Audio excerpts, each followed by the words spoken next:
The African Diaspora News channel, where we unravel the stories that shape our world and our communities. Now, I want to share some thoughts on a matter that's both personal and deeply concerning to me as a Black South African. Now, President Donald Trump's recent comments on South Africa have raised eyebrows, but what stands out is the influence behind these views. Now, PayPal mafia, including Elon Musk, is at the heart of this, and their ties to apartheid South Africa is actually quite chilling to reflect upon. And as a South African, a Black South African, the connection between these powerful figures and our painful history is quite unsettling, because South Africa's legacy of apartheid, where the country was ruled by a white minority while the Black majority faced discrimination, forced segregation, and violence, is not just history to us.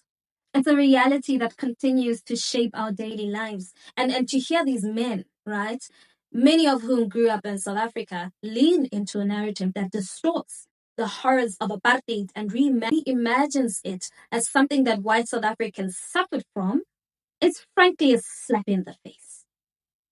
Let's have a look at this. Who are the PayPal mafia, and how are they linked to apartheid-era South Africa? Well, there are a group of men who are at the top, the founding of PayPal, all of whom in some way or other grew up in South Africa as children. You've got Musk himself, who was born in South Africa and lived there, went to high school there until he was 18. Musk's grandfather, Canadian grandfather, had been the head of the Canadian branch of a political movement in the 1930s called Technocracy Incorporated, which in essence wanted to scrap democracy in the United States and Canada and have technocrats rule the country, which might sound familiar. That becomes a de facto fascist party, is banned during the Second World War, and then the grandfather moves to apartheid South Africa, having had no connection to the place, in 1950 because he likes the sound of apartheid. And even Errol Musk says of the grandfather, he was an open neo-Nazi.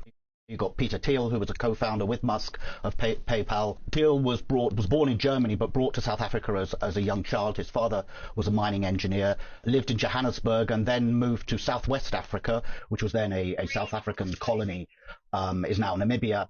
And he went to school in Swakopmund, which was notorious as probably the last place on the planet where people still openly greeted each other with Heil Hitler and celebrated Hitler's birthday. He went to a German school there before moving to the United States when he was 10 or 11.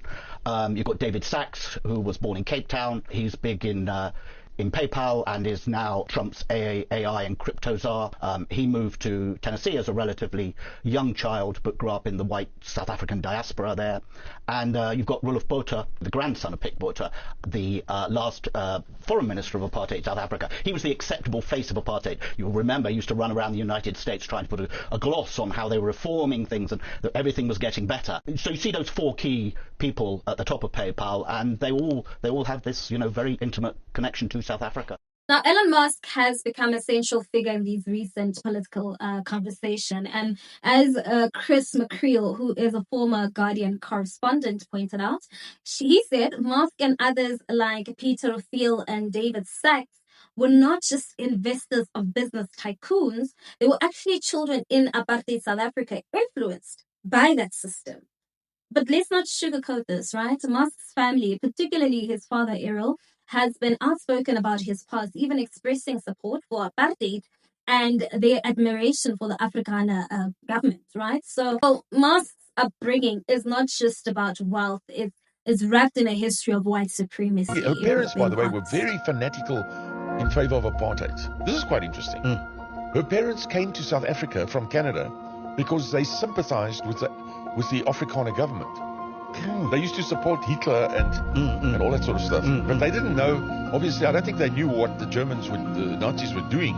But they in Canada, they were in the German party in Canada, and they sympathized with the Germans. Yeah. So when the Afrikaners government came into power here in 1948, then May's father, who was quite an interesting guy, he was a very good pilot, he said he wants to be with the Afrikaners because...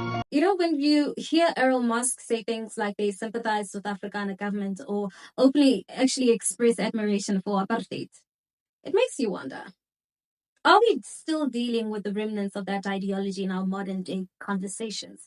And now, These men have influence in the highest circles, including for US President Donald Trump. This isn't just about business anymore. It's about a vision of the world that echoes the darkest days of South Africa. And the PayPal Mafia, as they've been called, aren't just business people.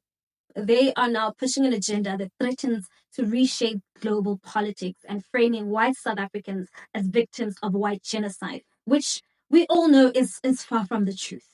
The narrative that they promote is built on lies. And it's difficult not to feel angry when these men try to rewrite the story of South Africa's liberation. They aren't just erasing history, they're attempting to shift global sympathy towards a privileged group while ignoring the legacies of violence and dispossession that the apartheid government instilled.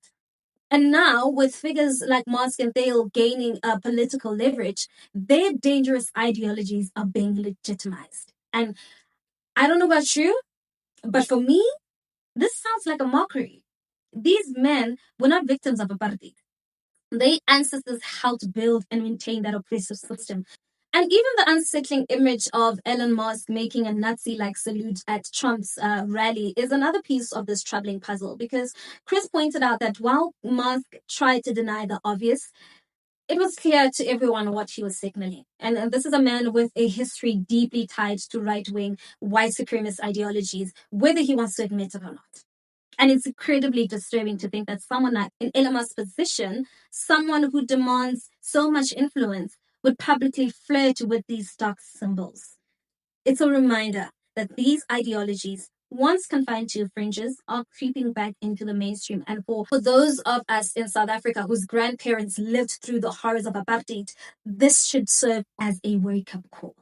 The struggle for racial justice is far from over, and we cannot afford to let people like Elon Musk to rewrite history or to mislead the world about what happened and what is still happening. What are your thoughts on this? Please, let's continue the conversation in the comment section. We really want to hear from you. And while you're at it, don't forget to give this video a thumbs up. That's it.